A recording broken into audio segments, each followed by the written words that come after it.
Entering the Pat Mayo Experience. Pat Mayo Experience. Pat Mayo Experience. Pat Mayo Experience. Experience. Welcome to the Pat Mayo Experience, presented by DraftKings. As is the annual tradition, let's make you better at DraftKings football. Let's win some money this season on DraftKings football. And I mean, we're talking about tournament selection in a second, but playing the Pat Mayo Experience DraftKings Listeners League, it's rake-free, thus making it the best tournament on DraftKings. $75,000 worth of rake-free, guaranteed money in the prize pool for week one. That link is down in the description right now. Smash the like. And if you want at least $500 in your pocket, at least to get into a draw for $500, I can't just give everyone $500, but I'm giving away at least $500, and for every 100 new or existing updated reviews that we get for the Pat Mayo Experience audio podcast, I'll throw another $500 into the pot. So you could win $500, someone else can win $500 if everyone gets on board to leave these audio reviews. So subscribe, rate, and review 5 stars to the Pat Mayo Experience audio podcast. Say something nice about the show, leave your email or X handle, gonna give it to you, and then I will give it to you if you are drawn out of the hat. We get 100, boom, there's another $500 to someone else. We get 200, boom, there's another $500 to someone else. Also, sub to Mayo Media Network on YouTube. Well, you're here as well. That's all we need to do. So please go update that. I'll be giving away the winner on Friday of the Week 2 DraftKings show, because we're going to do the DraftKings Pick Show every single Friday on Mayo Media Network, on the video feed, on the audio feed, and if you watch on Game Plus TV, God bless you, you can watch it up there as well. So joining me to break this all down from ShipItNation.com. And look, if you use code Mayo at ShipItNation.com, you're going to get yourself access to even more strategy guides, along with everything else that Ship It Nation provides. But Tambo's in studio, hoops on the line. We got a guy who went to the Fantasy Football World Championships on DraftKings. We got a guy who went to King of the Beach on DraftKings. We got a guy who won $1 million That's right. on DraftKings. So please, how do I win $1 million? Got to talk to that guy, Hoopster. I'm still trying to get there. I was at the last, what live finals of the Fantasy Golf World Championship around all these Million Maker winners around Hoop Daily. I said, I feel like Shooter McGavin in Happy Gilmore. We're like, where's your jacket, Shooter? And he just still can't get it at the end. Try and get it this year, though, Pat. All right, Hoop, first time on the show. Can I have some money because you have $1 million?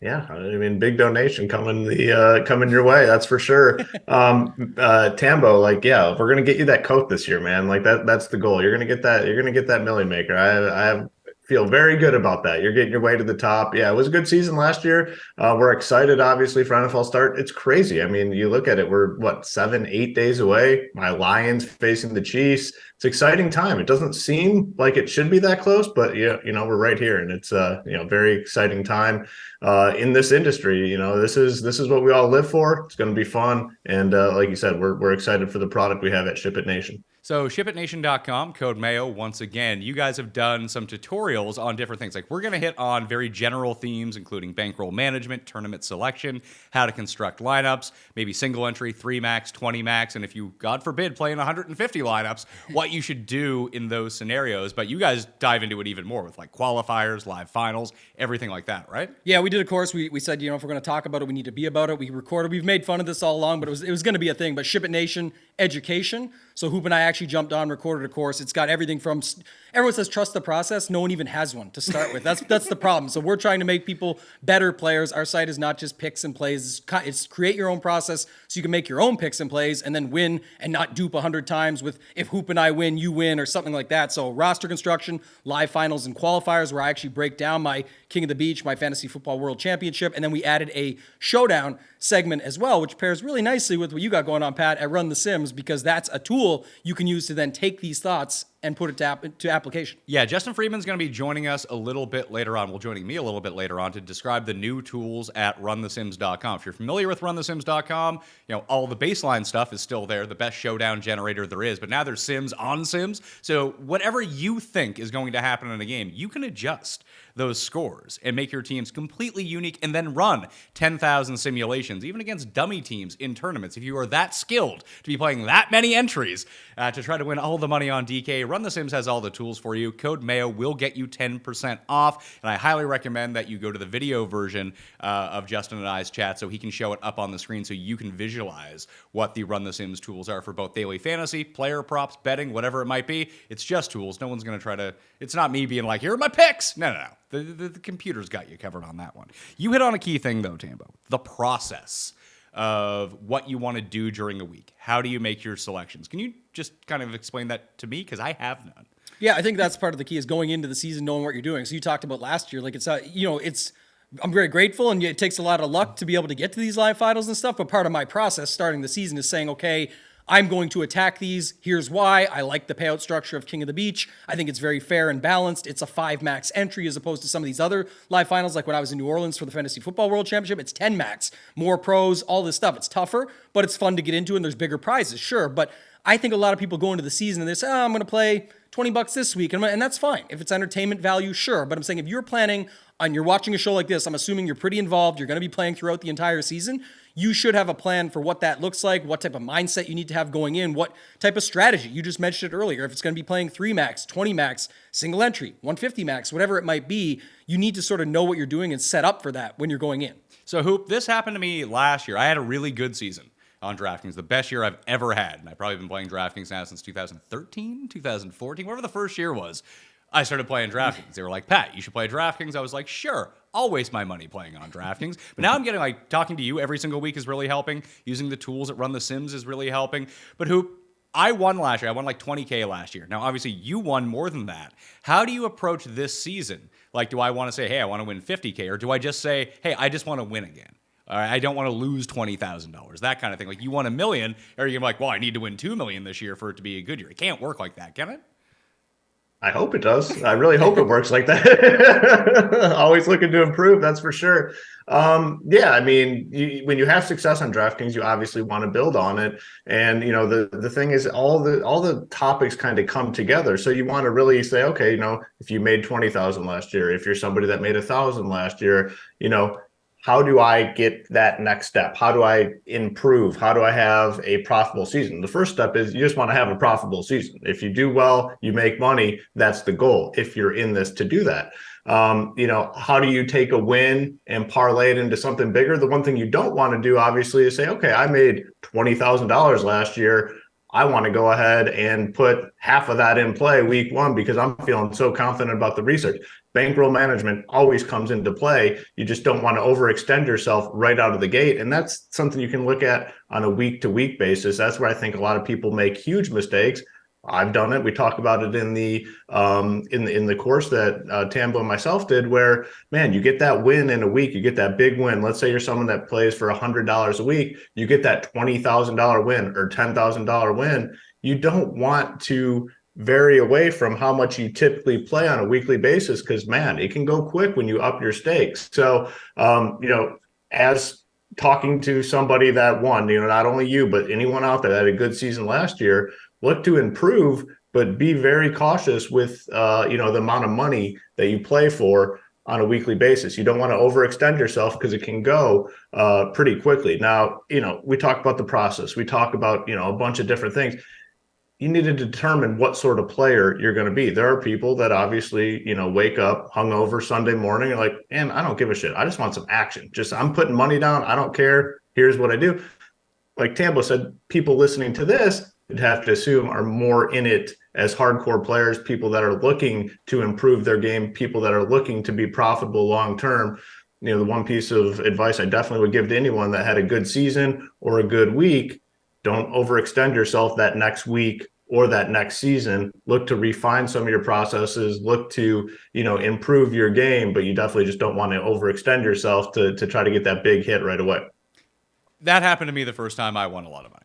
And I think that we've talked about this before. Yeah. And it's funny because I talked about this with Rob Pizzola. We did a very similar style show to this, but for sports betting and betting on the NFL, like what traps to avoid, how to manage your bankroll, when, like, should you ever press? And the answer is really no. But I remember it was the Kadira week. I woke up hungover on they went out early in PGA, didn't even realize that. And I just all of a sudden won $20K off a $5 entry. I think I was in for like $100 that week. I was like, oh my God, like I'm good at DraftKings golf now. And the next week I put like $3,000 in play, and I think I returned $3, something like that. And it just, can you learn that lesson without just going through it yourself? Like, we can talk about it to be like, hey, I won $10,000 this week. I think twice last year I won 10K sitting here with you and 15K sitting here with you. I didn't go out and play 5K the next week. I just kept it exactly the same because I know what happens. And even if you're feeling really good about a week going into the slate, like, yeah, maybe that's advantageous for you. Maybe you're good at predicting those things. But like, both the weeks I won were weeks where I thought, like, I have no feel for this week. And I just end up winning. So like, I don't think that because I feel good or bad about a week, it doesn't really seem to change my results or just kind of gonna happen. Well, like you said too there, one thing for sure that I always lean on is, like, again, people say trust the process. I often say trust the progress because, for example, what if you don't have a goal? That's why I started with that when you first asked me the question. I have certain goals on the season. People make fun of like a milli maker. I put like an asterisk by it. Like, that would be a fun, like, I'm literally trying. So that is a goal of mine. It's just very hard to do. But the point is, like, I do have the King of the Beach as a goal. I do have the Fantasy Football World Championship as a goal and all that stuff. So it's like, if I win 10 or 15K, but I had shots at all those other things and I just missed or something, like, the progress is there. I'm having a good week, but why am I changing anything? What I did worked. It just didn't fully work. Like, it didn't close out, but I put myself in the position to get lucky or to get those spots and then have those chances, be grateful to get to those events again and be able to have my opportunities when I get there. For example, if I want to win a milli maker, great, but why not just win the Fantasy Football World Championship where it's got 2.5 million to first? That's better than winning a million. It's like when I first started golf, Pat, a crazy story about me, I broke 90 before I broke 100 because I would never cheat myself on the course. I had so many 101s, 102s, 103s, and then the one good day that I went out and shot an 88 was how it happened. And people were like, holy shit, but I've never cheated myself, just the way it worked. So if you have a goal and know what you want to do, when you get those little hits like your Kodaira hit, you say, like, that's awesome, I want a big hit. Now, you didn't need to put 3,000 down to win it, so why are you putting 3,000 down the next week? It's okay to treat yourself, last point. But just go with that. You know, if you want to play a 333 next week when you usually play maximum to 100, then that's fine. Treat yourself, but you don't need to go out and spend it all. We'll get to tournament selection in a second, Hoop, but I mean, we should probably state, like, what are we playing every single week? I think it's important for the viewers to know, and that might change, but generally speaking, like, I'm in between $300 and $500 a week on NFL DraftKings. That's just where I've settled. I've played more than that. I've played less than that, but almost every single week I try to find like a high dollar 3 max, like $150 or $200 3 max or single entry, play that, and then we just kind of fuck around building lineups, throw those in like the $5 qualifiers. But I don't play cash games. I only play GPPs. Like, I'm not doing this as a professional to play DraftKings. I am professional talking about DraftKings. I want to have some fun. I want to win some money. Clearly, I don't want to lose, but I'm comfortable losing that amount. And I don't think that I'm going to lose every single cent that I put in every single week. Eventually, I'm just, through happenstance, I'm going to get lucky. But I also don't want to sit there and grind head-to-heads and cash games at the same time. Right. Who yeah, I mean, it's very important to develop a game plan in terms of the contest you want to play, and you have to be willing to evolve as well. You can't just say, someone that does this professionally, you can't just say, I'm doing these contests every single week, every single season. Now, there are some people that can. I mean, the people that are, 150ing and they have big teams of people working with them, yeah, they can kind of stick. But as an individual player, you kind of have to evolve. 6 years ago, 5 years ago, I was playing for six figures every single NFL weekend, mostly head-to-heads, 50-50s, three-mans, any action I could get, I was taking. And that worked out well for a while. Then you get to a point where, man, okay, maybe this isn't working out so well. I need to change. And then this is my personal story. I evolved into more of a MME player, a 150 max type player. And this change took place, probably in the last 3 seasons. But, as a player, someone that plays either professionally or relatively seriously, you have to evaluate which contests you're entering on a weekly basis. You see it all the time. People in this industry, they get to the top. They're the big dog. They're the main guy.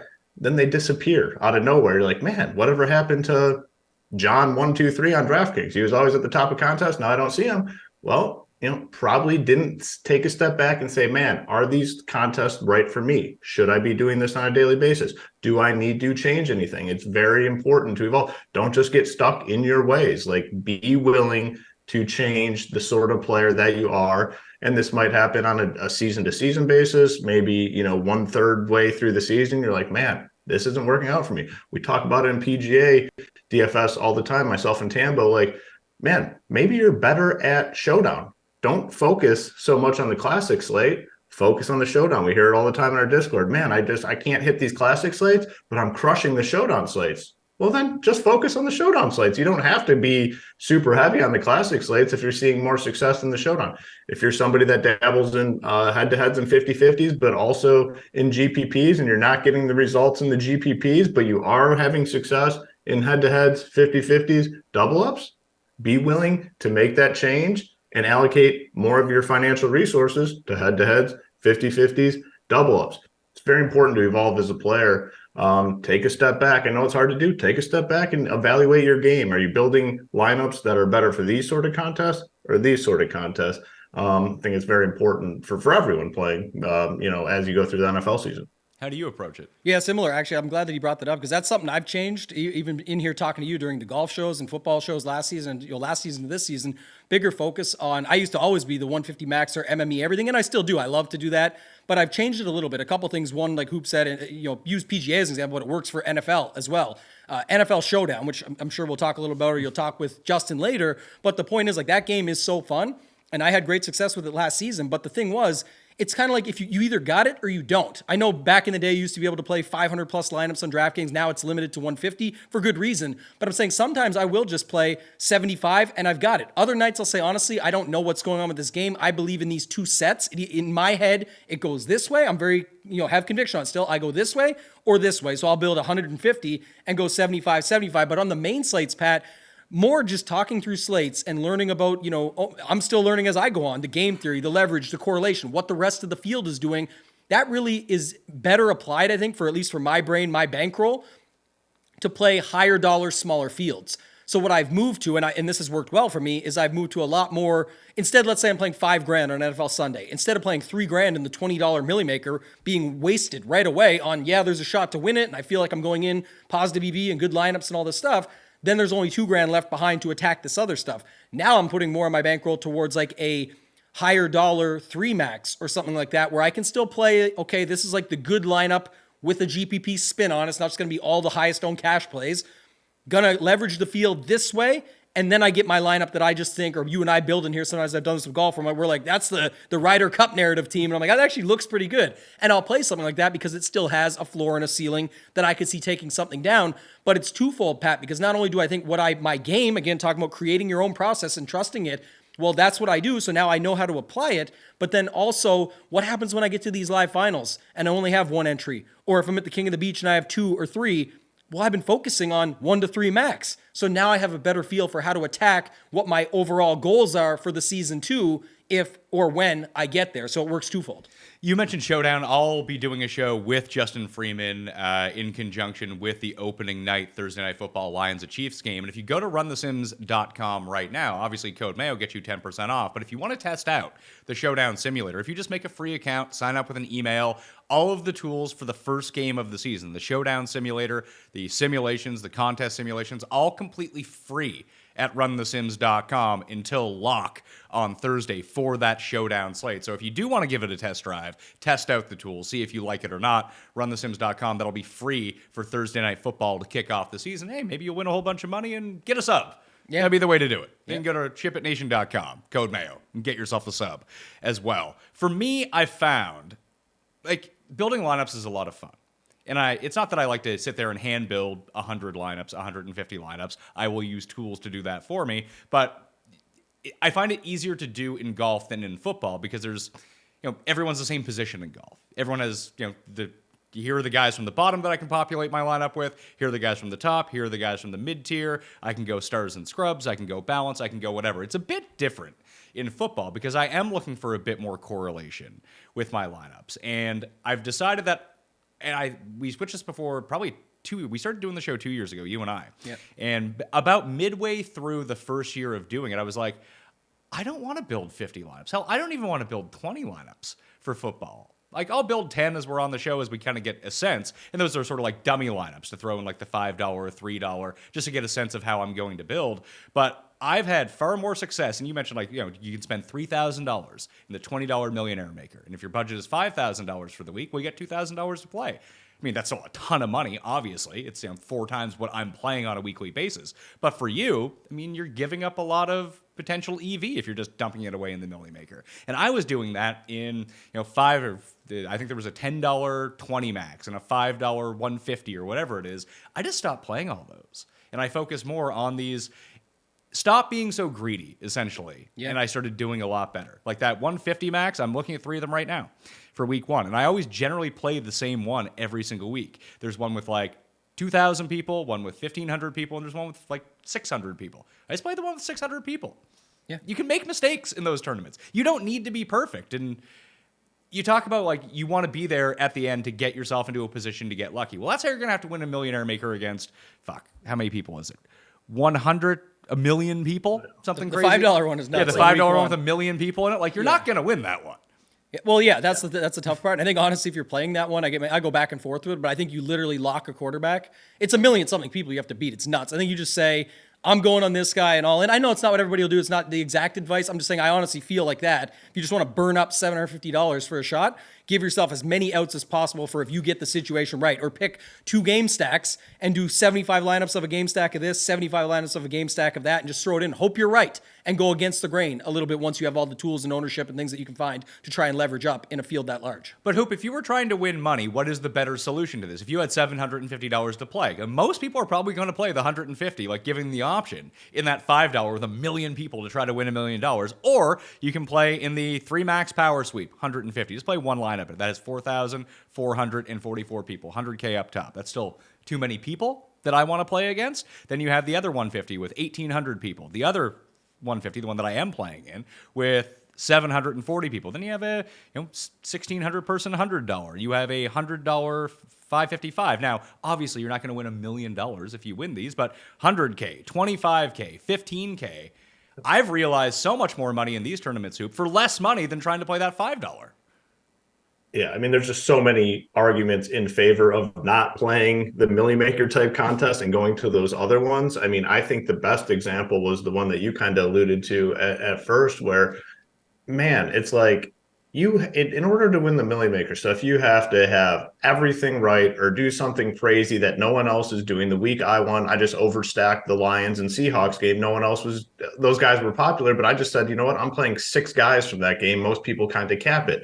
Tambo made the example of, just going with one quarterback all in, get as many combinations as you can in order to, essentially, hit the ideal spot.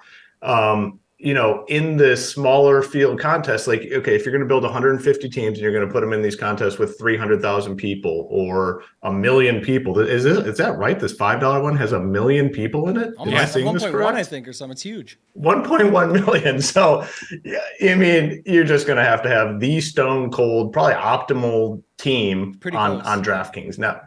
Now you can build 150 script and not put in the Millie Maker. Okay, let's say you build 150 teams and you nail it this week. Like, you got all the right guys, you got the right quarterbacks, you got the right running backs, you got the right wide receivers and tight ends. You can jam that into the Millie Maker and still lose money because you have to get all the way to the top. You can't get a 15th place finish in the Millie Maker and make money. Now, if you take that same script that you ran with 150 teams and you nail everyone and you still don't get to the top, you have a chance to make money because it's a more spread out payout structure. In these Millie Makers, you have to get your butt all the way up to the top of the leaderboard. It does not matter how spot on you are with your plays that week, how spot on you are with your 150 players, your script, all that. You have to get all the way up to the top to make any money. In those not Millie Maker contests, you can still make money by not getting up to the top, and that is the big difference. I mean, these Millie Makers are just so top heavy. You have to have everything 100% spot on, and then you have to get lucky as well. Like, there's a huge element of luck obviously involved. So the argument to not playing the Millie Makers and focus on some of these other contests, it's very strong on so many different levels. I know a lot of people can compare the Millie Makers to lotteries. Essentially it is. I mean, you got to hit everything right. You got to have the right combinations. You got to have the right players. Got to run good. I mean, you just need absolutely everything in your favor to hit the Millie Makers.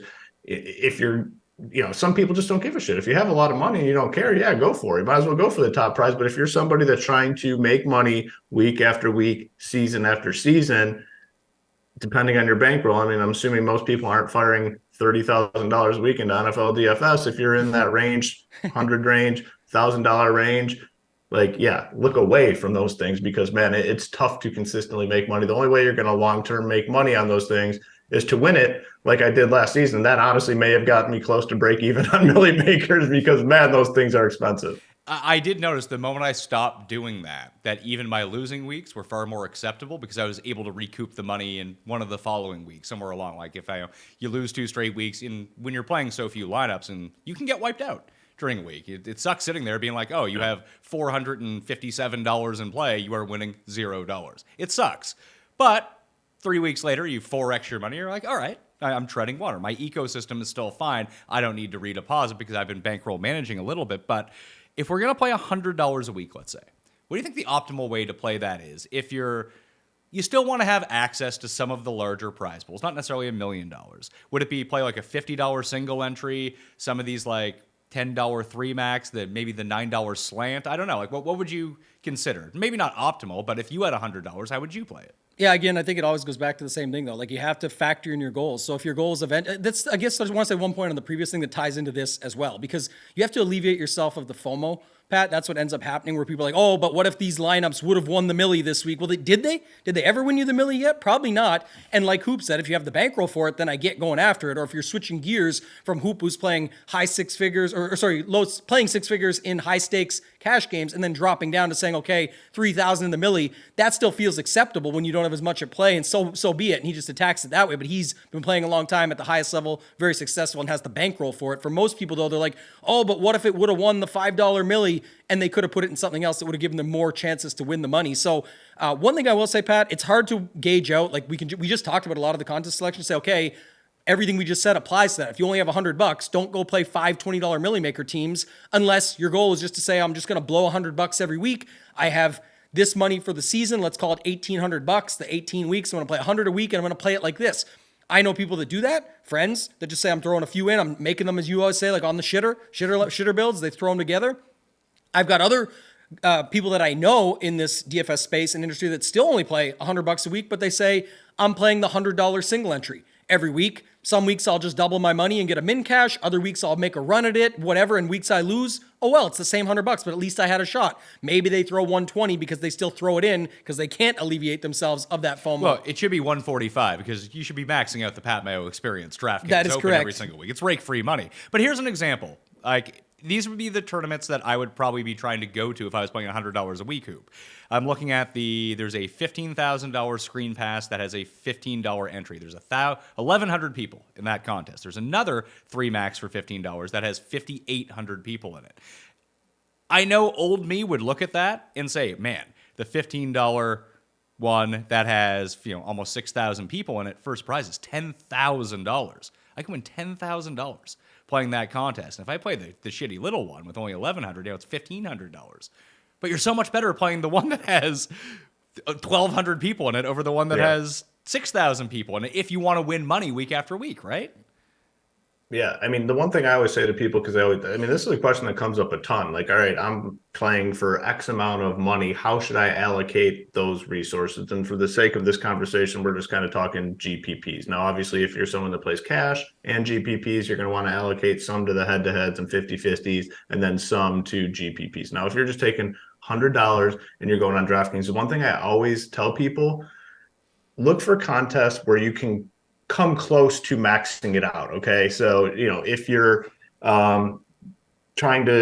if you're looking at the millie maker, the $20 millie maker, and you only have $100, you can only put 5 entries in there. There's people that are going to have 150 entries. Now, I know the argument is always, oh, well, someone has 150 entries, like they just can't lose. Well, yes, like if you put 150 in, you can lose like very, very easily. But those people do have a built-in advantage because they just have more teams. They have more combinations. They have more outs. I always tell people, look for contests that you can come close to maxing out. Now, the easiest way to do that is obviously to look into single entry contests because everyone gets one opportunity. This is, I think, a pretty good example. If you have around $100, this is, I know, a little bit more than $100. So someone that wants to build multiple teams and get in some of these GPPs, now you can do these 20 max contests on DraftKings. It's $3. So you max that out, you're at $60. So you have 20 teams, Nobody else can have as many teams as you unless they're cheating and have multiple accounts or partnering up with people. But for the sake of this conversation, you can have the most number of teams in a contest, $60 you're in. And then there's a $4 20 max as well. So that puts you a little over the 100 if you wanted to max that out, $80. So you're in for, what is that math? $140 essentially. And you've maxed out 2 contests. Now they are larger field contests. $50,000 for the $3 one is up top. And then $5,000 for the $4, which is a much smaller. That $4 only has 14,000 people in it. So I always tell people you want to get close to maxing out the contest that you're entering. So in this example, you max out 2 contests. If you took the $140 for the Millie Maker, let's say it's a $20 Millie Maker, you only get 7 shots at it. So that's one way to go about it for sure. And then, 3 max stuff I think is very valuable too. Like you get 3 teams. There's a lot of 3 max contests. There's a lot of 3 max contests in different price points. There's a $5 I see right here, $5 3 max. I'm sure there's like a $10 or $15. So, the one piece of advice I always give to people, MME people that want to build multiple teams is play the contest where you can at least come close to maxing it out, opposed to putting 5 or 6 entries in something where a lot of the field is playing 150. We'll talk about tools more in depth and how to use them when Justin joins the show from runthesims.com. Code Mayo, by the way. But if you're not playing with tools in this day and age, now I know you still like to hand build your lineups, Tambo. You don't necessarily just hit. I mean, if you're building 150, you might optimize. But when you're making your qualifiers or you're playing in your higher stake stuff, you still like to hand build those out. But you're also using tools for the information at the same time, right? Yes, I am. And I talk about this all the time and in the course on ShipItNation.com. But I call this a virtual hand build. This is why I think people get confused on optimizers, but it goes to what you're asking. Is like, I still use an optimizer even when I'm building that. I'm like, okay, here's maybe 4 or 5 guys or this correlation that I'm going to use to leverage this tournament because I think everyone's doing this. I want to do this. I have an idea. It's in my head. The optimizer helps me to put it out there. Now what I'll do is I'll just say, build me 20 teams with these 4 guys in it that I know is my correlation piece. And then I'll see what falls around. And I'm like, damn, that team there looks pretty good. And it has those 2 other guys I like. And I know everyone's on him. So he's getting squeezed. Things that you and I talk about on our show, like this running back just can't get owned because everyone's doing this week and there's only so many slots. It's like, okay. So then I'll find that. And then I use that to pick that team. So while it is like a hand build, it's a virtual hand build. You can build them the other way. You and I do it on the show all the time. Thanks to DraftKings for making the 18 max tournament now because I always just take the lineups we typically make, 15 to 18, throw them in that one. But I do think there's something to that where, again, when you can start to see it in front of you, you get ideas that you maybe were in your head and were in the back of it, but when you're hand building, you can forget things or you're like, oh, or you don't realize that this one dude would have made this work where it's a big upgrade in both your mind and on paper where there's a projection showing that. So if you don't have tools, still focus on correlation. One piece of advice, you and I have talked about this in the past, but I'll give it again in NFL because it is different than golf. You click 6 buttons. You get your 6 golfers. If they fit, you can play them. There's other things too. We've done strategy on that in the past, but for football, I always think of it like a parlay. So if you're hand building, if you just put 9 players in there, whatever it is, to say, I need all these guys to do well, I'm sure you can find guys that fit and can do well. But if you've got a quarterback, 2 pass catchers, and someone on the other side running it back, you don't always need to, but just say that. That's one. Basically, if this quarterback goes off with those guys, it's likely that guy is coming back the other way. There's one thing you need to happen. Maybe your running back and your defense correlate. There's 2 things you need to happen. And the last thing, we've talked about this plenty of times, we don't probably go into heavy today, but like a secondary stack of a running back with a tight end on the other team. So it's like a mini stack within another game, and that fills out your lineup. You've built a 3-game parlay essentially now, as opposed to needing 6 to 9 things to happen depending on how much correlation's in your other build with only, just random 9 guys that can do good. It costs a lot of money to get access to these tools, Hoop. And whether it's strategy, whether it's tools, I mean, these things can start adding up over time. Like, that's going to come out of your bankroll of what you're going to play every single week. And if someone's sitting here being like, well, I play $50 a week, why do I need any of these tools? I mean, maybe you don't. Maybe you can't afford that kind of thing if that's all you really want to play. But how big of a disadvantage do you think you are without even having access to look at what other people are doing? In this day and age, you have to have some sort of outside resources to be successful at this game long term. And that's why at Ship It Nation, we've provided a product that is very cheap and affordable for anyone out there looking for advice. So that's my little plug. I'm learning from Tambo and yourself, like on the marketing side of things. So I had to, make sure I threw that little thing in there. But in all reality, yeah, I mean, you just need something. The competition is doing it. I mean, a lot of the stuff with the Sims, I mean, I'm still learning like what that's all about. Tambo and myself have partnered with Justin over at Run the Sims, and some of the stuff is very cool. And I know you're going to be doing more content around that. The Showdown stuff is game changing. It seems like, and relatively simple and easy to understand and use, which is what someone like myself needs. But you gotta have something. I mean, the competition is looking at a lot. The competition is using tools. And if you want to be successful long-term, week after week, season after season, you got to look into some of the stuff. There's just no way around it. And again, there are people out there, and probably not the people listening to this show, that are just like, hey, fuck it. I'm hungover Sunday morning. I just want some action. I'm throwing in some teams. What do you guys call them? The shitter teams, or on the shitter teams? I like that term. A lot of people are like that out there. The shitter / hungover guys, they don't give a fuck. They're just putting teams in, and they just want to watch some football and drink some beers on Sunday. But most of the people listening to this sort of content are serious players. And in order to be a serious player and take it to the next level, you just have to have some outside resources, some content, some tools, or you're at just a massive, massive disadvantage nowadays. Let's get into lineup strategy a little bit. Obviously, we're not making picks for any particular week. We will do that on Fridays on the Pat Mayo Experience, and you guys will be doing it all week at Ship It Nation, or you can run the Optimizer or run the Sims and see what the plays are this week. But from single entry to 3 max to 20 max to 150 max, if we just go on that spectrum, we can dial in a little bit more micro on a single entry, what the strategy is there, and the 150, what the strategy is there. But what is the biggest difference looking at it from afar of what should you be doing in 150 versus single entry? Because they have to be two separate strategies. Yeah, and that's where I said I've evolved quite a bit to try and change my game a little bit for that, because also going back to, again, alleviating the FOMO and what everybody else is doing. If you just take a standard single entry, Pat, let's use the $100 single entry everybody knows and loves in every sport, but for NFL we're talking about, there is going to be a ton of people that just take their whatever the optimizer spits out, or the best plays on. It's like to Hoop's point previous to what your previous question was.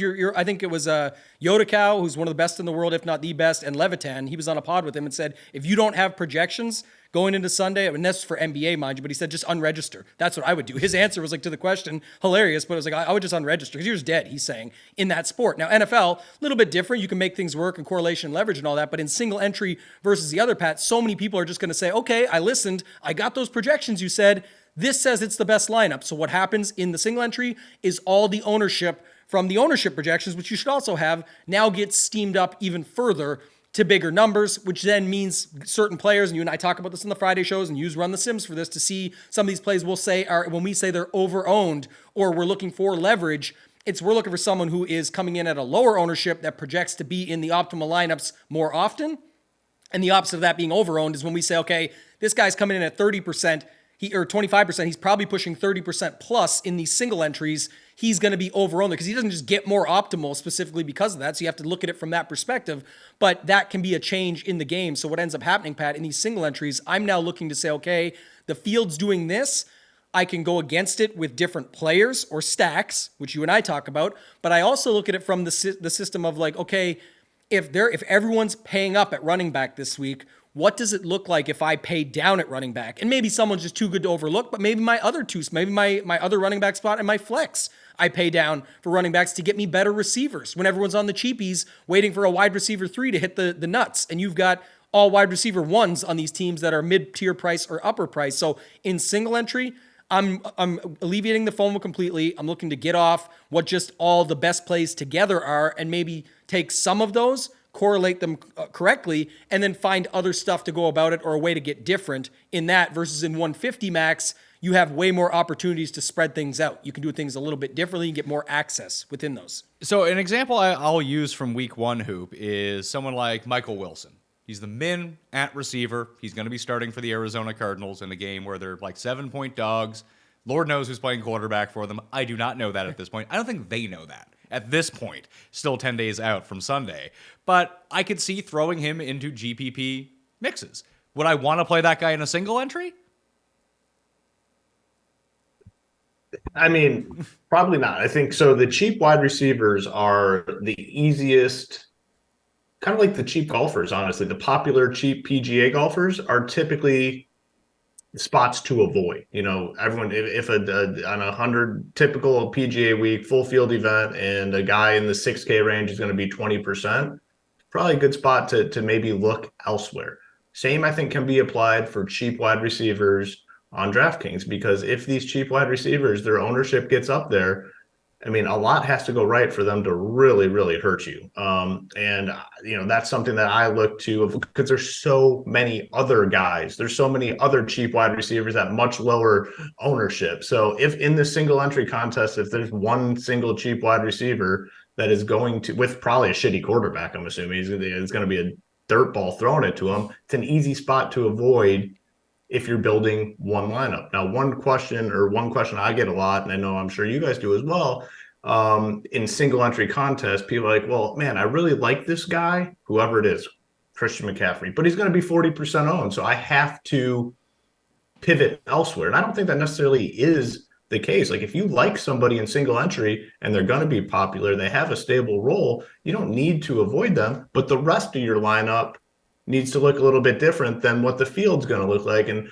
Tambo talks about it a lot, where it's not who you play, it's how you play them. So if you are going to have a popular guy or a couple popular guys in single entry, you need to build the rest of your team differently, because your path to the top, it just isn't there if so many people are on, you know, the popular builds. Now, in these single entry contests, you see it a lot. People will build one team, and I've done it in the past too, where I wasn't really playing GPPs. I'd take my main cash team and I just put it all in all the single entry stuff, because, man, if that team is, you know, the really good cash team that week, I want a little extra money behind it. A lot of people do that as well. So they're not necessarily building teams that are built to get to the top of single entry contests. So that's one advantage that people can have. If you are a true GPP player, you can build your team and beat a lot of the field like right out of the gate, because a lot of teams in single entry are more cash builds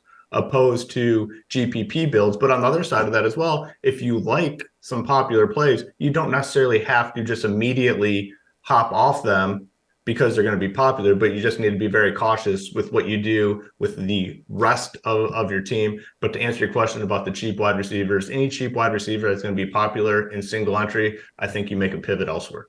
Yeah, I think so too. And but they're probably still in your pool, whatever it might be, in the 150. Like if they're the popular cheap receiver is going to be 7%. You can play 10% of them, not that big of a deal. Get over the field. Like this in week one, it's going to be like Marvin Mims, Michael Wilson.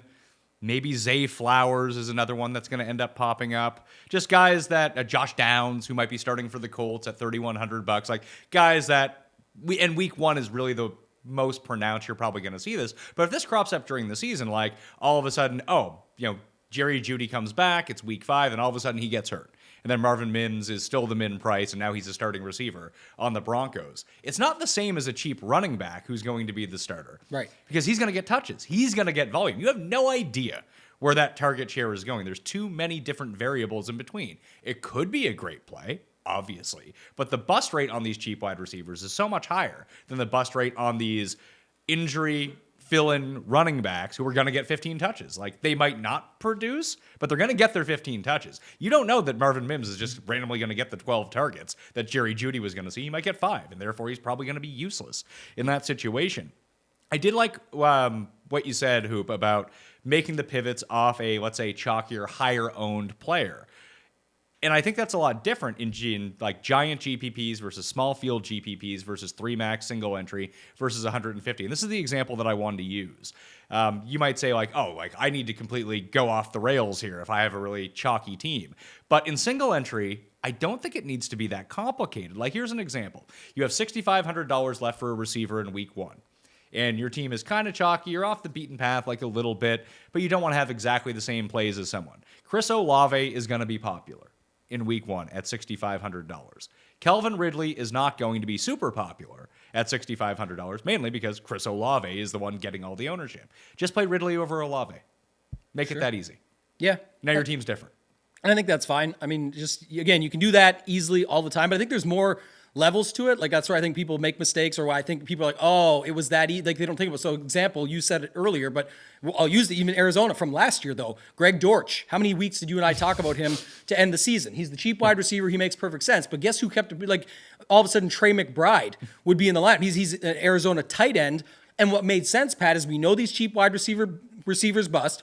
You could still get a similar lineup idea where someone's going to get these targets, but tight end is a onesie position. You can only pick one tight end or two if you use the flex, but not many people are putting double tight end. Last year, mind you, it was a little bit more popular, but just to say this, you could still get a cheap Arizona guy. You just did it at tight end. It allowed you to then pay up in the Dortch spot. And then in the end of the day, everyone's like, oh, instead of Dortch, it was McBride. But everyone was on the same path. But many that were thinking ahead were looking for that layer and not just saying, I'm going to pivot to some random diamond in the rough. So back to your previous conversation, chalk versus unowned matters. In the $20 Millie Maker or any 150 max, and you want to get ahead of the field on this prospect, and you want to try him out and he's unowned, maybe you don't have to put him in your single entry because there is other ways to go about it that you can just pivot and still be fine and go to those other layers. But if you want to get ahead of him, where's that going to make the biggest difference? Whether you're going to need the nuts, the optimal payout, the biggest money at the top, take your chance and pull the trigger there, because it's not when you're right, it's how much you win when you are right. And that in that position, in that spot, that makes sense. For single entry, you're still like, and I know some people say, well, I'll still take the chance in single entry. That's fine. And I understand that too. It's just, it seems, and I used to do it too, just play absolute like goobers in my single entry lineup. Yeah. And like try to jam in whoever. And I was like, I can make mistakes in my single entry lineup. Like that's okay. I don't need the optimal lineup. But the point I was trying to get to is I felt like I started doing a lot better when my pivot player off the beaten path play was someone who was good, who was just in a bad spot. Like I didn't need to use a $3,000 receiver. Maybe I'd use a $3,000 tight end because I wanted to save money. And I love playing a cheap defense. I rarely ever pay up for defense. That I don't necessarily need to play these guys. Well, I think you did a much better job of that last year. You talked about your success, but me and you talking on the show through it, you're like, listen, I don't care what you say, Tambo, or I don't care what the public says. We'd even agree sometimes. You say, I'm not going away from this running back at $6,800. That's nuts. He's going to get 20 touches. There is an injury behind him. We will eat the chalk there, be cognizant of it, and go elsewhere. And that's where, again, talking about evolving your game, I think our friend Leone over at ETR, he does a good job of that as well. Remember, he started winning the Thunderdome a bunch. He said he switched his game. He's like, people in the Thunderdome are just doing this. He's not picking bad plays or looking for some diamond in the rough to make things work. He's just flipping builds or changing. If everyone's doing this, I'll do this. You still see some of the top plays or the great plays in that lineup and in yourself as well when you're building them that way. And that's what I've sort of evolved to. You can still play those plays. It's like eating a good chalk pitcher in baseball. If they are just a good chalk, there was one last night that no examples needed, just to say you can get away with that. Just be cognizant of, okay, if now that I'm there, I can't do all of that the rest of my lineup if I am trying to get some sort of leverage built in. But it can flip the other way. Last thing, like Hoops Millie Maker winner last year, that week was the week, if you remember, Pat, it was week 4, Detroit. I had the stack. I had Penny. I had Goof on the other side with Amon Ra. Like Right. I also loaded up that game. That was one of the weeks I won the 10K. So, and that's true. So that's actually funny because what I was saying, and I talked about it on our course that we went through, the mistake that week was people like myself saying, okay, this is basically forcing me to play 3 Lions in cash. People are building cash teams with 3 Lions and not fully correlating it, instead of just doing like what Hoop and yourself did and going all the way in and overstacking that and saying, look, if it's going to feed me all this, just let me take a few more helpings and build this thing right out. Instead of doing that, I was like, I got to limit it. I need two Lions at most, or at most 4 people from this game. But in reality, when it ends up going off, you need 6 or 7 guys from that game, and it just breaks the slate entirely. So again, sometimes it's back to my not who you play, it's how you play them. Well, I was looking to take them out. Others like Hoop and yourself were looking to add them in and end up having very profitable weeks because of that. Hoop, what do you do for defense every week? Do you build like a pool of 6 teams when making your team? If it's a 3 max, do you always use 3 separate ones, or do you like to go all in on 1 or 2?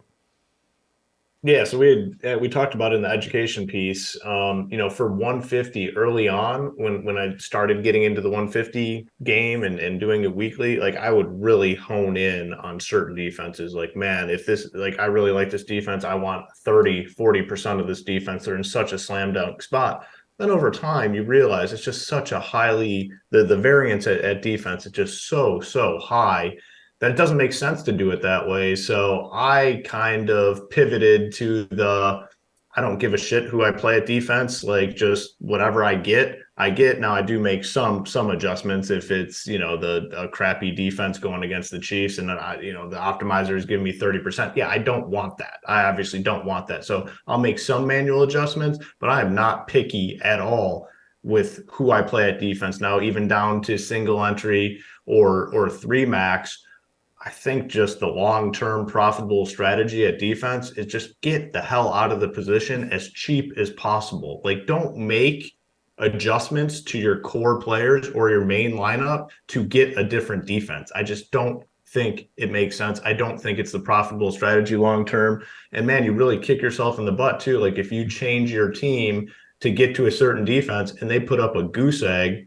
like, you're just not going to be happy about that at the end of the day. So, I would not make major adjustments to any of my teams to get to a different defense. The week I won the Millie, I think I ended up on that team ended up on the Eagles, and I only had like 3, 4, 5% of the Eagles in my 150.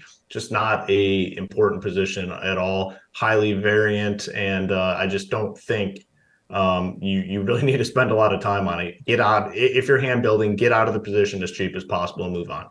Yeah, I'm just going to look for crappy teams that have good pressure rates and D lines against a team that maybe has a crappy offensive line. Like, looking at week 1, Tennessee has a good D line. The Saints offensive line is not the Saints offensive line of 5 years ago. It's kind of crappy. Just hopefully that Tennessee can get up in that game by 7, force Derek Carr to pass, and boom, pressure's on. You get your turnovers. Hopefully he fumbles or throws a pick 6, but just give me those opportunities. Like, I don't need to, I think people get confused at defense that, well, I need to get a shutout. Like, I don't give a shit with give up 30 points. I don't Very care. Unlikely just get turnovers. Yeah, that's right. Like that's all I'm really looking for in this circumstance. So let's talk about stacking a little bit. Hoop, do you want to talk people through stacking and how much stacking is too much stacking, do you think? I think you can go both ways with it, honestly. And it obviously, I won the $1 million on overstacking, so I'm naturally a proponent of overstacking now at this point. It was the Lions game, and I had 6 pieces, and a lot of times I don't necessarily do that. So I'll cover that side of it, the overstacking side of it. Does it make sense? Yeah, it can. You obviously have to get the game right. You have to get the situation right. That week, for example, when I won, then you had the good week as well. There were injuries on the Lions side. They had a lot of cheap pieces. The game was projected to score a lot of points, and the pieces were very, very cheap. So if you just went in, didn't change anything, ran an optimizer, you were going to get a lot of Lions players at that point. Now, naturally, because of correlation reasons, you're going to get Seahawks as well. Both teams coming into that game, really, really bad defenses. They're giving up a lot of points. So it's just a natural situation. I typically don't allow this sort of situation to occur on my teams where I'm overstacking on a lot of teams. But for this week, I was like, you know what? I'm going to let it go and just see what happens. Obviously, it worked out very well. I think this is something you can do week to week, overstack. I mean, what needs to happen for you to win by overstacking? You need a game to go nuclear. I mean, you need the game to go off. That week, I think it was like 48-45. And that's 90 points were scored in that game. So you're going to need a lot of pieces from that game in order, to make money that week in DFS. So I think overstacking is viable. It's not going to hit every week. It's not going to hit a ton over the course of the season. But when it does hit, you're different from the field, because a lot of people are building teams where I call it like cookie cutter teams. A lot of players are building teams, 1 quarterback, 1 or 2 pass catchers, and then a run back on the other side. Almost everyone that is in this professionally or, trying to make money, that's how they're building their teams. But you see it so many times where that is not necessarily the winner. It's very few times actually last season where you look at it, where there's cookie cutter teams, cookie cutter stacks, cookie cutter correlations were the winner. We saw a lot last season. 1 quarterback, 1 wide receiver, no run back. Good example of a team that can get you in the winner's circle with that is like the Bills. Josh Allen can run in a couple and then pass 2 to Gabe Davis or Stephon Diggs, and they just blow a team out 40-10 or something. You don't need a run back in that situation. You need just Josh Allen and Stephon Diggs. So you have the overstack, and then you have the understack. If you understack, one thing you need to look to do, and I believe Tambo brought it up earlier, is the secondary correlation. So let's say it is that Josh Allen to Gabe Davis team that you need. You need those two guys. They both went off. Josh Allen, 40 fantasy points, Gabe Davis, 30. Well, you still have a lot of spots to fill within that lineup. So that's where the secondary stack becomes pretty popular. You got a wide receiver and a tight end in the same game, opposite teams. Maybe your running back and defense is correlating. So the secondary stack, to me at this point, if you're not doing the overstack, which again, you need to get lucky, you need a lot of things to go right, you need to be on the right game. So if you're looking to potentially understack, those secondary stacks become very important. And you should always be looking to have a secondary stack if you're understacking. So if you have, again, the Josh Allen Diggs thing, how can you get some secondary stacks? Running back, defense, those correlate together, same team. So if it's Christian McCaffrey, 49ers defense, really strong correlation. If you're really high on a wide receiver for the Lions and they're playing the Seahawks that week, well, make sure you get, Amon St. Brown, and then you get DK Metcalf or something on the other side. So if you understack, the secondary stacks become very, very important in those teams. If you overstack, obviously you need a lot to go right. And then those middle teams, where you have the one quarterback, maybe one or two wide receivers and a run back, I still think you want to have some sort of secondary stack in a lot of your teams. Easier to do, obviously, if you hand build, because you can make sure you have that. But in the optimizer, you can do it as well. It just takes a little more work. So a lot of different ways to go about it, but I would really advise people to not get away from the quarterback, one wide receiver or two wide receiver and the running back, but look at some other options. One quarterback, one wide receiver, no run back type teams. We saw that a lot last season because of these blowout games where it's 40-10 and you don't necessarily need the run back. A lot of different ways you can go about it. But it's important. The one thing I'll stress is definitely those secondary stacks are very important regardless. Tambo, how do I know which games to target? Am I looking at point totals? Am I looking at weather? Do I just always take my chances on indoor games with all things being equal around a similar point total, knowing that you're probably not going to have any weather elements unless the roof leaks or something like that? Do I want to play the 1 p.m. games because I can get a head start on my competition? I want to avoid the late games because, I don't want to have to come from behind. Like, there's all different ways that people play this, but besides totals and point spreads, is there anything else that you look at? Oh, that's the thing, right? Now it's become sort of all melded together into one thing where it's like, the highest point total games end up having, it's because they're in domes. And then what happens is that relays to DFS where now these guys are, these are mispriced because they're in this spot and that becomes the spot to go to. But you and I do a good job of this talking on the show. Like, what does the obvious spot look like? That week worked for Hoop and for yourself, but just saying that week that did look like the obvious spot. That wasn't the obvious. There was another game that week that everyone played. That game was the obvious spot that week. The optimizer was putting 4 guys from one side or 3 guys. So there was other games, I'm sure, and that's why I'm saying people can find other options to go to. Like week 1, for example, is going to be Miami Chargers. It has to be. It's the highest point total. It's indoors with guys that that people want to play. Right, and it's it's stackable options. It's all that. So what you have to go to then is that's like what you and I do on the show. We'll say, well, what other games could we target? But what I look for too is where do I see guys that are in this? Why I think projections and that are so important. And you see it and using Run the Sims or getting leverage spots where this guy is going to be in a good spot. So is this guy from the same game. Sometimes maybe it's just for the secondary stacks that Hoop was just talking about. But other times, Pat, you and I can go, well, if he makes sense and he makes sense and nobody's really on that quarterback, but he's like number 5 on the list. That's like literally a perfect storm for something like we're talking about in whether you're putting together a portfolio of that in your 150 max, where that becomes 25 of your 150 that you're going at with this stack or this game, but also for your single entry where it makes sense. Those 2 wide receivers are opposite of each other. This quarterback for him, that if he scores 2 touchdowns is going to make sense. That's a good starting point to get after. So again, leveraging tools, I think is where you find this. That's the best way to do it. But you and I will talk about it on the shows. It's not always just this game has the highest total because of this. We see sometimes where that ends up being a defensive battle because the 2 teams, we've seen it before a couple times, like with Kansas City and Cincinnati. They've had their big blowout games, but they've also had games where it's actually a little tighter than you might think, and it doesn't end up breaking the slate, and all the options are expensive. So Burrow, Mahomes, Chase, Kelsey, that gets costly in your lineups. And if you don't get the explosion and the ceiling game from all of those, you've actually spent a lot of your salary in your DraftKings lineup and wasted it in that case, if that's how the game goes. And to merge those 2 ideas together, whether it be like people will target defenses during bad weather games. I don't like to do that. I think that's a terrible idea because you're seeing fewer plays, you're seeing more running plays, and running plays just don't translate to defensive fantasy points. You want throwing, as much throwing as possible. Opportunities. You and I said, when you said that earlier, we do a good job. I do still select defenses, by the way, and you do too,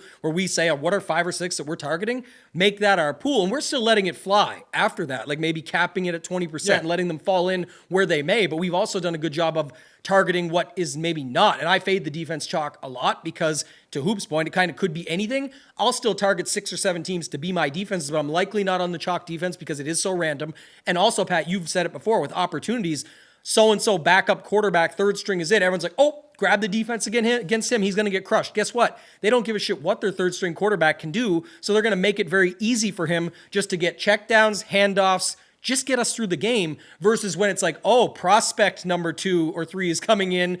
They're going to let it fly. And we're like, okay, now that is a better spot to target, even with some chalk there. So you may play it from that angle. Here's a prime example. Week 1, the Commanders are $2,800. They're going to be super highly owned against Arizona. Just facts on that one. Now, they could be the best defense of the week. I'm not going to deny that. Like, I get why they're going to be the most popular. But the Packers against Justin Fields are exactly the same price, yet no one is going to use them. Just use the Packers.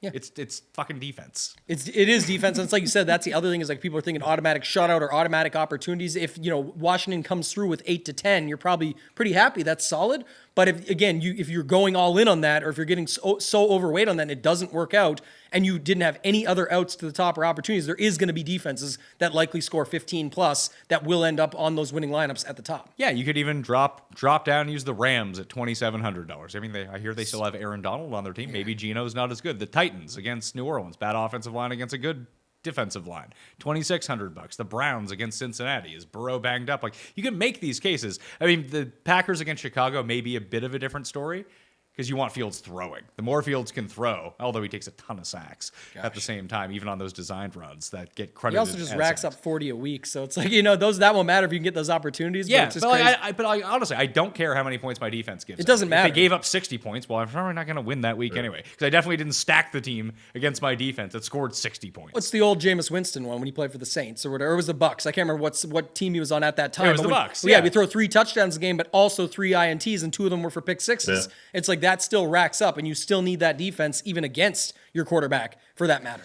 Let's finish with this as a part of the strategy. And again, go to shipitnation.com, code Mayo, for more in-depth on each of the positions. Like, this is what we want to do as a general overview, because I do think that having the solid base of strategy is more important than making the picks right now.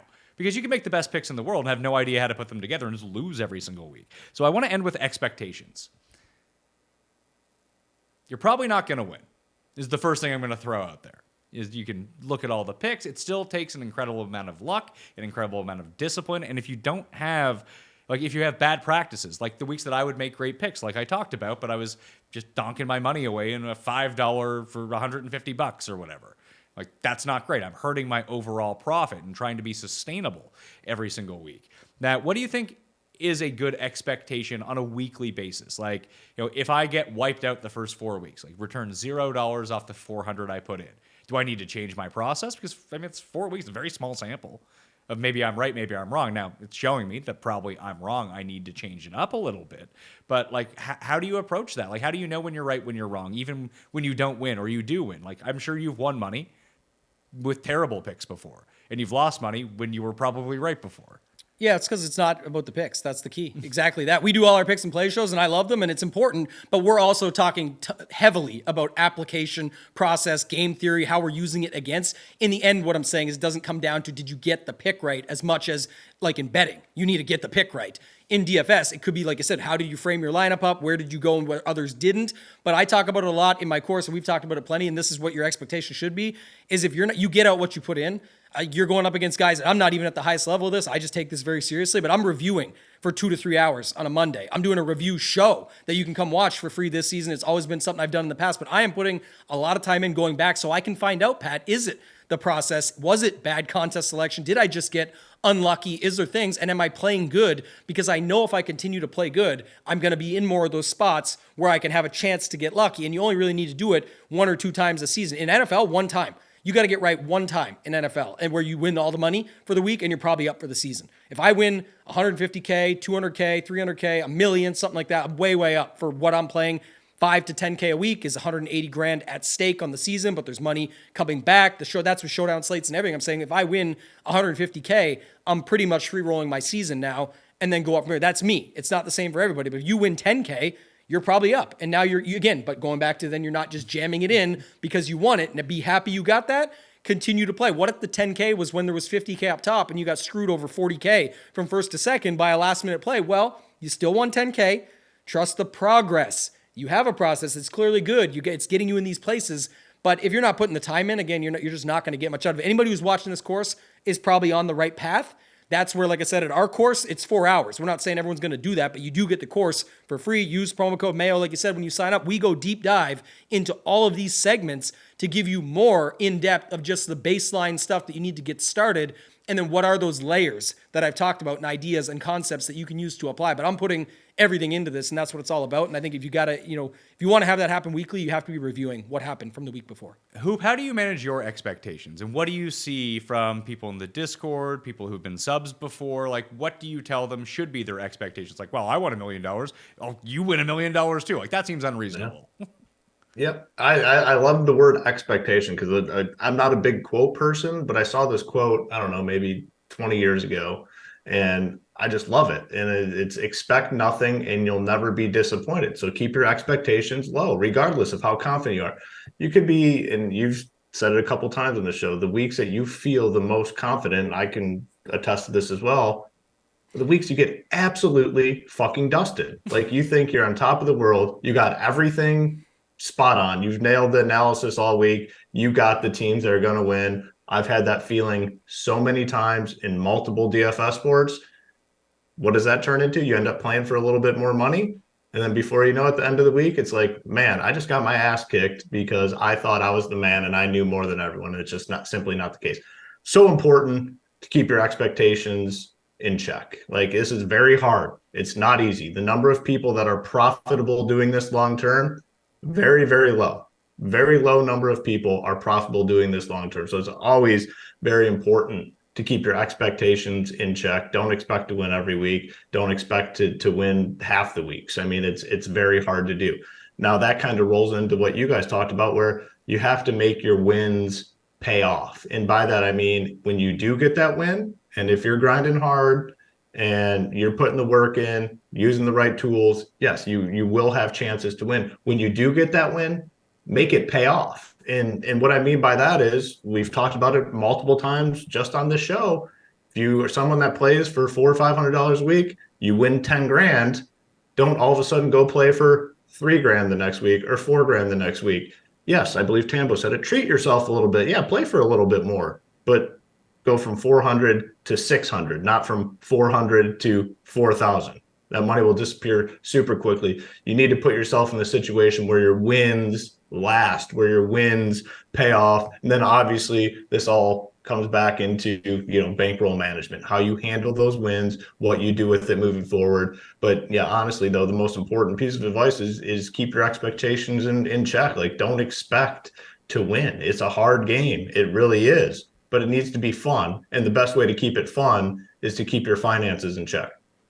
I absolutely agree. Like if I get wiped out, it sucks. Like, yeah. no one's saying that losing is fun, but knowing that I'm destitute now because I pressed too hard because I was feeling it this week and tripled my bankroll, then I would feel like absolute shit because I've been through that before and that sucks. Yeah. So being sustainable, I think, makes it a bit more fun, knowing that you have if you do lose, hey, I'll come back next week. It's all right. I'll try to get my money back. If I lose that week, well, I'm still not out of money yet. I think the biggest thing is if you do get one of those big wins, just cash out right away. Then you can redeposit what you want. Yeah, definitely fine doing that. I think you got to relate it to things in real life too, though, Pat. You're a guy, goes to the gym, in shape, all that. If you're dieting and it works for 30 days and you start to lose weight and you feel good, that's like your big win. You're like, I lost all this weight. If you want to start going to McDonald's that week and Wendy's and adding all these places in all of a sudden, it's like, I did it, now I'm here, and you get to do it again, the weight's coming right back. In this case, the money's getting lost right back. That's not how it works. If you want to implement a cheat meal now, though, because you feel pretty good, you put 30 days in. And maybe at 60 days, you're like, I can put a couple cheat meals in, or I can have a few of these drinks, or whatever it might be. I'm not a special trainer here. I'm just saying the obvious. Sometimes if you can relate it to things in real life and think of it that way, it can make it a little bit easier. It's so easy when it's magical money on an app where you're just clicking clicking a button to say, oh, enter the 555 this week. Boom. It's one click of a button. The same if you enter the $5 or the $555. Think before you act. That's the thing I would say before you just try and enter it all in and get back in and try and win more. All right, we'll close this out with you guys before I bring on Justin Freeman to talk about the Run the Sims tools. We'll be doing the Showdown show next week for the Thursday Night Football opening game, Lions and Chiefs, and runthesims.com will be giving away free tools for that game. So if you just sign up for a free account, just an email, you can go check that out right now. Start simming your lineups, export them, get familiar with the tools. Then when you decide these tools rule, I want to pay for them, use code Mayo. Get yourself 10% off, okay? You can also use code Mayo at shipitnation.com. So what can we expect from shipitnation.com this year? Yeah, we got a lot going on. I think this is the easiest way to break it down. We talked all this show about certain bankrolls, people only having a certain amount of money. We know that. So that's what Hoop and I went out and set out to do with the site. It is very affordable. Right now, you can get in, use promo code Mayo. You get $59 a month. If you want to be in with us for the NFL season, we have what's called the Blast Off Bundle, 321, $321, gets you 6 months, but you get everything else at the same time. A lot of sites out there have niche sports for $325 or $375. NFL is $399 for the package. Our site is everything included for the one low price. So NFL, MLB, NBA, PGA, MMA, and NHL, and just using something niche like MMA, 4 weeks in a row. Hoop himself won last week, the main tournament for $35,000. The 3 weeks before that, we had one member win $70,000 and $35,000, and then another guy win $25,000. It's not just about that though. It's what did they do to get it, and they won it by themselves. Hoop ended up winning on week 4, but the others did. We're giving people the stuff they need to have success. It's everything you need to have success with DFS, and the 4-hour course, Ship It Nation Education, also comes free with the membership, so you can get primed up. Don't just degen into another sport to play it. Learn about it first from people that play it professionally. Apply that, and it's only $59 a month. That works out to basically $10 per major sport we include. Hoop, just to kind of hammer back down on this as well, and why the education part is so important, why I like doing this show every single year, is that, I mean, what would you say your MMA knowledge is on a scale of 1 to 10? Relatively low, and that's why we brought in two of the best in the industry to cover that for us, and they're doing a phenomenal job. Titletown and Big Marley. I was able to learn from those guys. I've followed Title's MMA content for years. Recently started following Marley's content as well, and I know a little bit. I know like the big name guys. I don't know these guys that are fighting in the first 5 fights or women fighting in the first 5 fights. I've never heard of them each week, but I've been able to turn that into a pretty successful MMA season just from following the advice from Title and Big Marley. So it's been a phenomenal run. Like Tambo said, just to kind of add on, we wanted an all-encompassing DFS product that focuses on what we know we're good at. We're not just going to throw out a product or a sport just to put it out there because people want it. If we're not in it, if we're not experts in it or bringing on an expert that covers it, we're just not going to do it. Our product, though, is the cheapest all-in the industry. In terms of NFL, you're going to get, picks and plays, but also tools, projections, ownership. We're going to have the shows. We have our Discord, which is booming, very friendly environment, a lot of very successful, like-minded people in there. And the price, is as Tambo says, the price is so nice, or he says something price else. So nice, you won't think twice. He's working on the there Mayo. It is, I get it. I'm around Mayo all the time, so I get the Mayo magic on the wordplay. But that's the key. You got to get over there, check it out. It's definitely worth it. But what I wanted to ask you though is like your knowledge of how to actually play DraftKings lineups, regardless of the sport. You have that base. You've learned what correlates, how to build lineups, how to get leverage. If someone is just giving you projections, you can mold those projections into proper lineups once you know what you're doing, right? Because that's what I wanted to do with this show.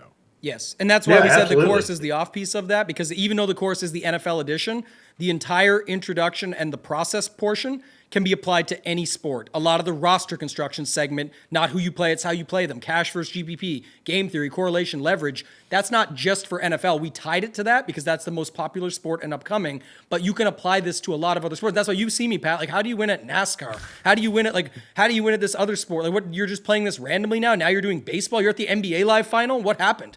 I'm playing DFS. That's why I'm saying it's not always about the picks and plays, not who you play, it's how you play them. You have to know the game of DFS, and that's what this course is about. That's what our site is all about, and especially the Discord, to Hoop's point. All right, Tambo, Hoop, hope you guys learned a lot from them. I know I did. Tambo and I will be back every single Friday.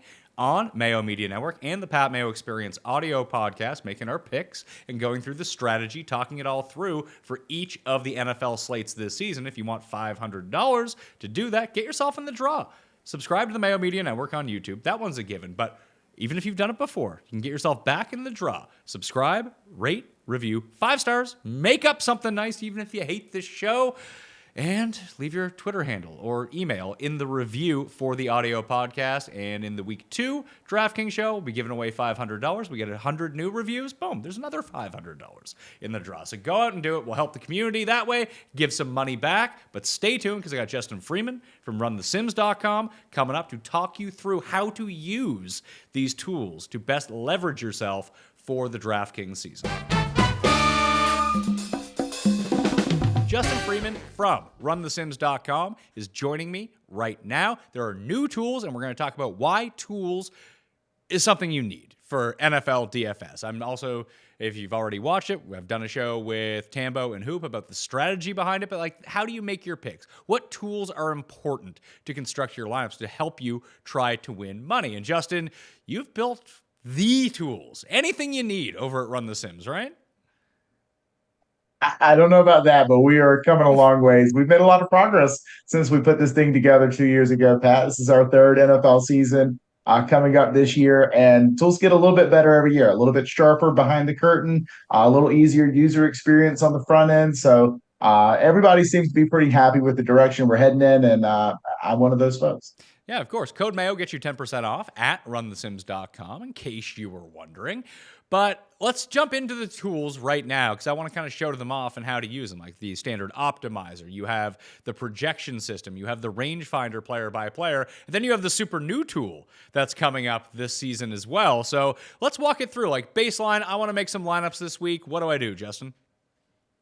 Yeah, well, I think like the first thing to keep in mind is Showdown versus Classic slates. I mean, those are really the two cream of the crop DFS formats, and we can kind of focus on using some of the examples this upcoming week 1. Obviously, rosters are currently in flux. Everything's sort of subject to change here for now, so we won't dig in too deep on the projections. Maybe we'll talk about those next week. But yeah, overall, like we've created this tool called the RTS Sim Runner, and this is a pretty neat thing where it gives you control over customizable inputs for every player on every team, really every data point that you could possibly imagine.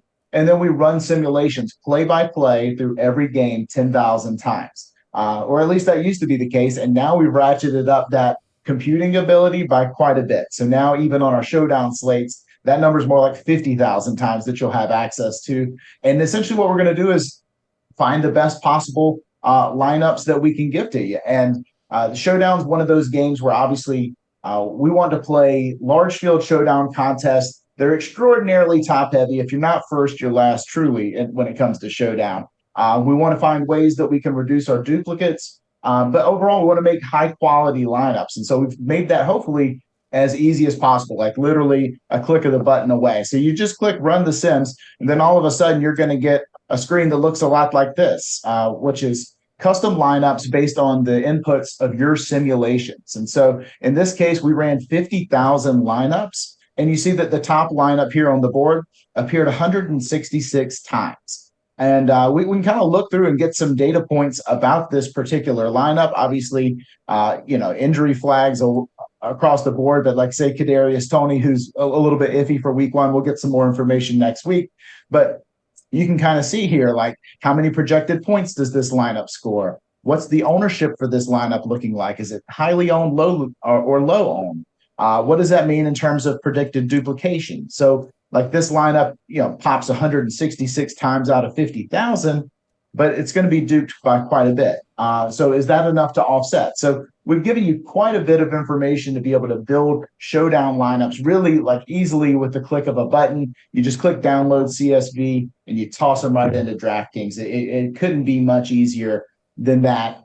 We also then offer the ability for players to go in and get the types of lineups we want. We have this new advanced filters screen that I'm pretty excited about, where you can kind of create your own custom rules in terms of what you're expecting for how you want to approach this particular slate. Like if you want to get rid of all the quarterback captain lineups, you can do that right here by just saying do not allow quarterback captain. Or if you want to make sure that every lineup contains 2 running backs from the same team because you think that's how you're going to get different, you can require that as a rule right there. So there's a lot of ways that you can take this lineup, these sets of lineups, and make them look like ones that you're interested in playing.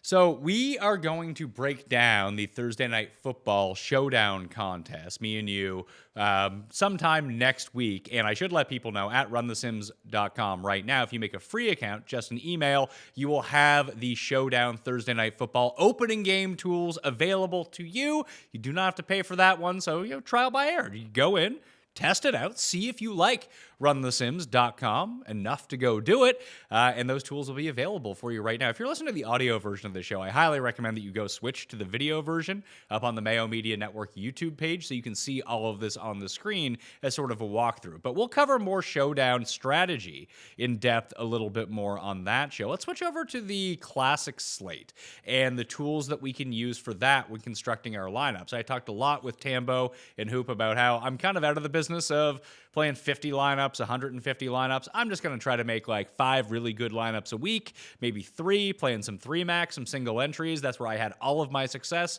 last year and the year before, so that's what I want to do. So when I'm researching everything, that doesn't mean I don't want to optimize lineups and see what comes through them. What's the best way to walk through this, especially if I have particular takes on games and I want to adjust things? Yeah, exactly. So there's really 2 different ways that you could possibly create classic slate lineups, say for the DraftKings main slate at Run the Sims. The first I'll go through here is the Sim Runner. So not only can Sim Runner do Showdown lineups, it can also do classic slate lineups.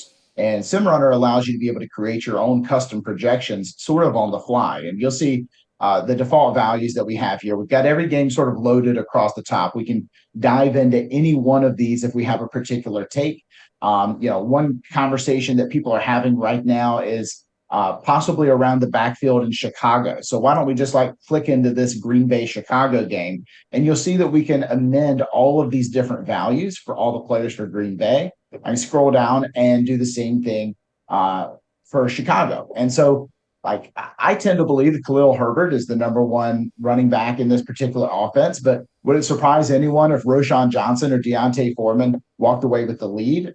It wouldn't for me. So maybe in this particular case, you think that Khalil Herbert's a little bit more of a backup. He's more in the 15% rushing market share, and Roshan Johnson's actually the lead back, 37% market share. And then we could adjust our touchdown numbers across the board as well there. I'll just make that kind of 15 and 28 and flop those there as well. So now we've created a situation where, at least rushing wise, Rashawn Johnson is the guy we think is going to do well. And basically all we would have to do is re-click our button up here to Run the Sims, and then we will get fresh lineups that would reflect that.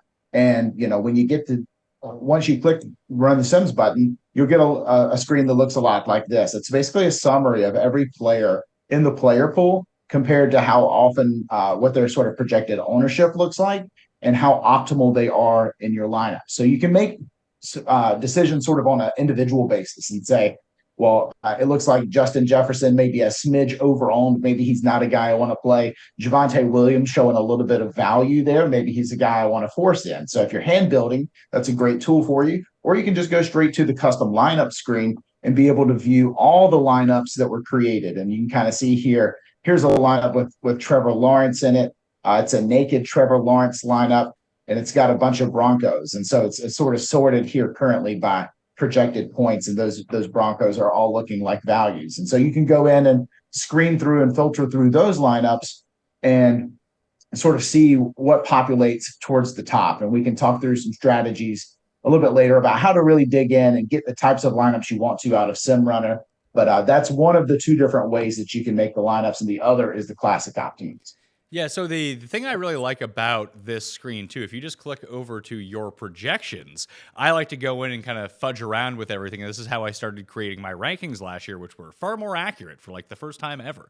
That you can go in player by player and make these adjustments of whatever you want. And then whether it's for season long, whether it's for player props, whatever it might be, I can run all these simulations on the games to try to get like if I think this is going to be the outcome of the game, or at least this is going to be the most average outcome of what's going to happen, and I think that, like you just mentioned, like Roshan Johnson over Khalil Herbert, if that's something that I believe in, I don't, by the way, just for the record, then I can go in and now look at the projections of those players to see what it spits out for me. I find that just to be a very valuable tool to get an assessment for the week. And even like when you can go player by player, and I think one of the examples that I used with Tambo and Hoop is that in week 1, everyone's going to use Chris Olave.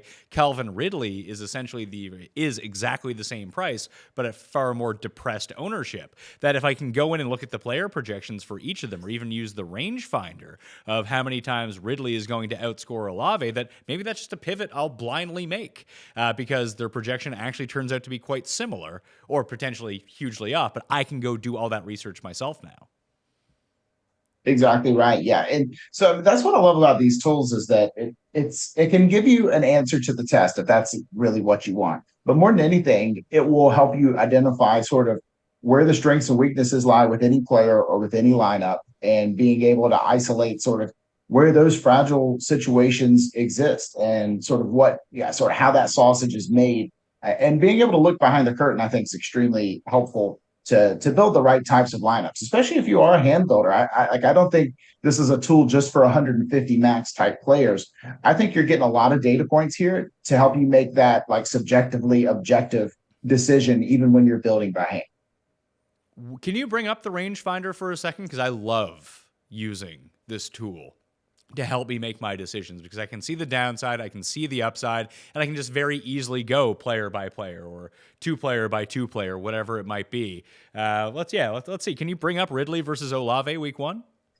Okay, so now we can take a look at, I mean, it doesn't really matter what the betting line is here, but this is a great tool for props at the same time, that if you want to punch in whatever the prop is for the weekend and whatever stat, I mean, obviously you're not going to find a lot of places to bet on DraftKings fantasy points, but if you want to put in receiving yards or receptions, you can really see the range of outcomes. So a median projection for Calvin Ridley is going to be 12.9%, and that's, I mean, I'm just looking at like even the graph for 25 points, like it's not that long, like that's within the range of outcomes. So can you put in Chris Olave as well? So 54 receiving yards for Calvin Ridley. That does seem a bit low. I'm guessing Olave's is going to be like 65, something like that. Would that sound right?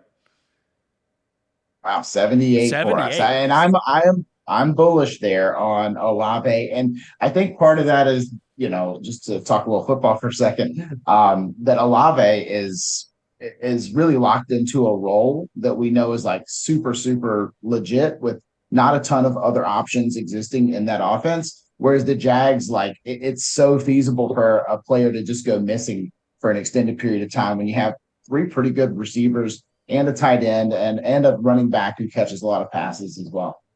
So we've went through the general tools that you can use, be it with the prop market, your DraftKings lineups for both Showdown and in the classic slates. And we'll have every single slate up there as well. If there's a 2-game slate, a 4-game slate, you'll be able to generate your lineups. And you want to play the late-only slates, you'll have those available on runthesims.com. But you have created a new tool this year.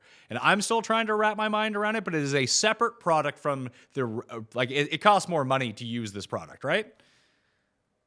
Yeah, it does. And so we'll be rolling out pricing on that here in the next couple of days. We'll likely launch it Monday of game week. And so you'll be able to opt in there. But this is an additional add-on product called SimRunner Pro. And so I'm excited to kind of go behind the curtain to show you what you see there.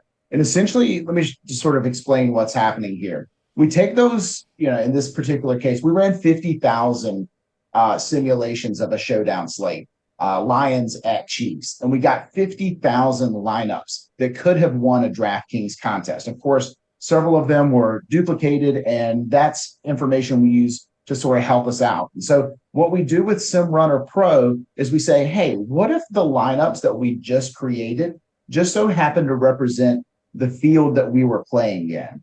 Now, let's create a Royal Rumble of sorts between all of those lineups and see which ones would have made more money over the course of another 1,000 simulations.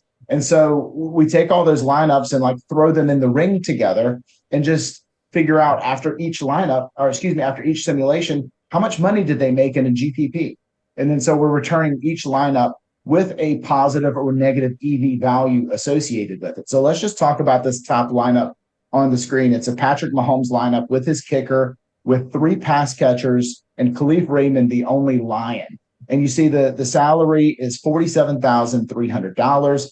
It obviously is a super high floor lineup. It contains Patrick Mahomes and Travis Kelce, which is going to be super popular, and with Mahomes and the captain. And it's just like a traditionally well-built lineup. It's got quarterback captain with 3 pass catchers. But like the fact that it's a 5-1 build, meaning 5 Chiefs and 1 Lion, the fact that it does leave $2,700 on the table, it gives us some clues about what we're going to expect with how many duplicates are expected in that particular contest. And this actually ends up being a super profitable lineup. There are some dupes, and that's okay, because the sort of floor on this lineup is so strong. It finishes in the top 0.1% 8 times more often than it should. It finishes in the top 0.1% almost a full 1% of the time, 0.8%. It finishes in the top 1%, 2.6% of the time, and it cashes in the money. ITM means it cashes about 41% of the time, which is fantastic, which means it's got a lot of outs to being profitable. It can be out on sort of like the min cash side, or it can give you an out in terms of actually winning the whole dang thing, which is super helpful and swings the EV quite a lot. So that's kind of a sort of an understanding of what you'll get with this particular product is like a true EV for if these lineups all happen to be playing each other in the same context. Listen, I want to sit here and sell this to everyone in the world saying like, you need this, but everyone doesn't need this tool, right? This is a very high level product for people that are playing a lot of volume in a lot of lineups. Like, would this help me if I'm playing one entry into a $100 contest? Yeah, that's exactly right. Like, this is not a tool for everyone. This is a tool akin to what you'll see professional DFS players using behind the scenes. Obviously, theirs will have a little less interface on top of it. Usually they're running that in like a Python script or something like this. But the guys who are tied to their keyboards on Sunday mornings, this is the type of stuff that they're using. And so, yeah, it's good. This product is naturally going to price out a lot of people, and that's fine. I will say you do not need this tool, especially this add-on, to win. Like, you can still win the old-fashioned way. In fact, most people still will. This is just an additional tool for folks who are grinding a bit more seriously and maybe have a aspirational goals of sort of approaching this from more of a professional or semi-professional type of lens. And so I think the price point you'll see will reflect that. And when you have the buttons up top, like payout structure and plus EV players, what really goes into that? Like, I like this idea of like, because I even talked about like, I don't like playing in tournaments with 50,000 plus people. I like playing in like the 1,000 entrants. I think that's a great tool to have here that can really help me out as well. Exactly. And so, I mean, all of these tools are designed for GPPs. There's not a lot of cash tools here for you, but essentially you get to choose a payout structure that looks more similar to the contest that you're playing in. So if you're playing in the red zone, for example, that has a pretty flat payout structure. In other words, like first place, the difference between first place and 10th place isn't gigantic like the Millie Maker or something like that is.